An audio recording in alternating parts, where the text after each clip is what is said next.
Have you ever wondered what it would be like to see a dead man come back to life? Imagine the scene. A man has been dead for 4 days. His body is already in decomposition, the stench is unbearable, and his family's hope has completely vanished. Martha and Mary, the dead man's sisters, weep for their loss while surrounded by friends and neighbors mourning alongside them. To everyone there, nothing more can be done. But then Jesus arrives. The crowd is torn between grief, curiosity, and disbelief. Some wonder why he didn't come sooner, while others have already lost all hope. Jesus' absence during Lazarus' most critical moments of illness had raised deep questions. Why did the Master, who had healed so many sick people, allow his friend to die?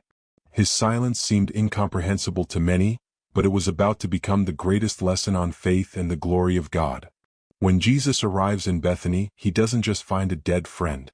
He is met with broken hearts, confused gazes, and a grieving crowd struggling to understand why the one who had power over sickness didn't come in time. The atmosphere is one of deep mourning, where every tear shed carries a mix of sorrow and disappointment. But there, in the midst of that pain, Jesus doesn't just observe, he feels. The Bible tells us that Jesus wept, John 11 verse 35, one of the shortest yet most powerful verses in Scripture. He did not weep out of lack of faith, but because he understood humanity's sorrow in the face of death. And then Jesus does something extraordinary. He commands that the stone covering the tomb be removed. Martha hesitates. "Lord, by now there is a bad odor," she says. Her response reveals something important. She believed resurrection was possible, but only in the future, on the final day of judgment. What she did not yet understand was that resurrection was not just a distant event. Resurrection was a person. "I am the resurrection and the life," Jesus declares, John 11 verse 25. What was about to happen would forever change the understanding of divine power. The stone is removed. Silence falls over the crowd. What is about to happen defies everything ever seen before. Jesus raises his voice and shouts, "Lazarus, come out." And then, a sound. Footsteps. The dead man is moving. He appears at the entrance of the tomb, still wrapped in burial cloths. The crowd is in shock. Some fall to their knees, others scream. But no one can deny it. A dead man has come back to life.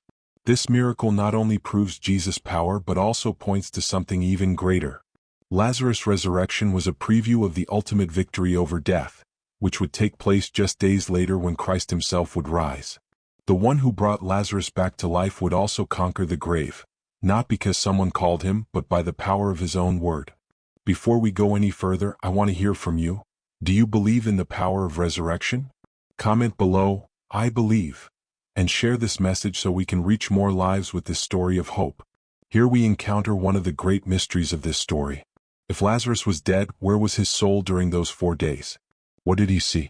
Did he feel anything? Why doesn't the Bible mention any post-death experience from him? There are 2 main interpretations. First, Lazarus was completely unconscious. When speaking about Lazarus' death, Jesus said, "Our friend Lazarus sleeps, but I go that I may wake him up." John 11 verse 11. This suggests that he had no awareness of the time he spent in the tomb. This aligns with other biblical passages that compare death to a deep sleep. Second, Lazarus went to Abraham's bosom.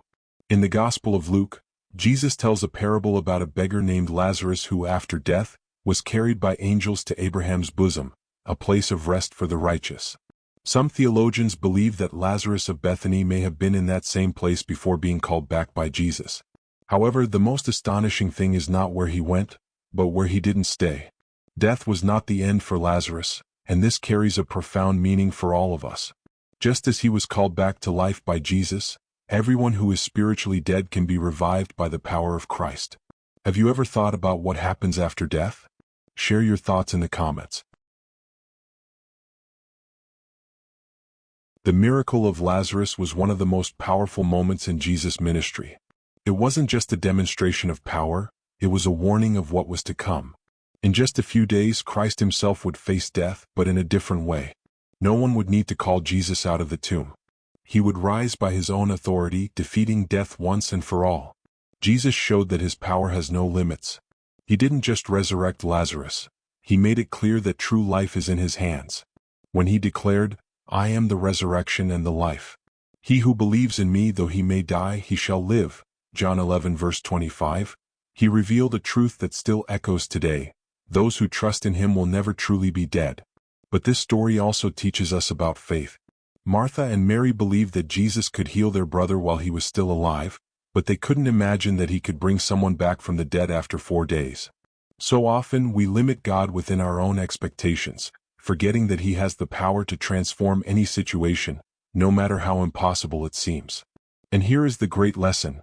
Just as Lazarus was called out of the tomb, Jesus calls us out of spiritual death. He invites us to live a new life, full of purpose and hope.